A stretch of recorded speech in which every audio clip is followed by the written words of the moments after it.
Section 6. A glimpse of exclusivity, the price of prestige. Now let's address the elephant in the room.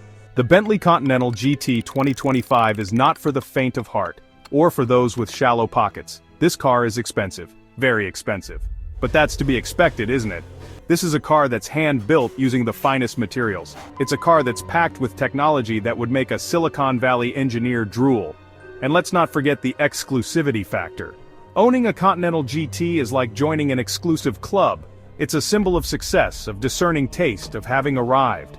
And let's be honest, you're not just paying for the car itself, you're paying for the experience. You're paying for the privilege of owning a piece of automotive history. You're paying for the envious glances from passers-by.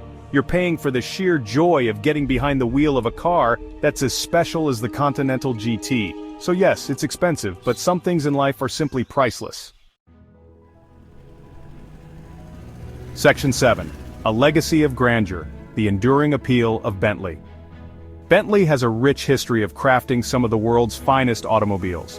From their early days on the racetrack to their current status as a symbol of luxury and performance, Bentley has always stood for something special.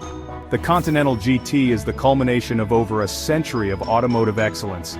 It's a car that embodies everything that makes Bentley so special. It's a car that's both powerful and luxurious, sophisticated and sporty. It's a car that can turn heads on a crowded street or set a blistering lap time on a racetrack. The Continental GT is a testament to the fact that Bentley is still at the top of their game. They're still pushing the boundaries of what's possible in a luxury car, and they're not showing any signs of slowing down.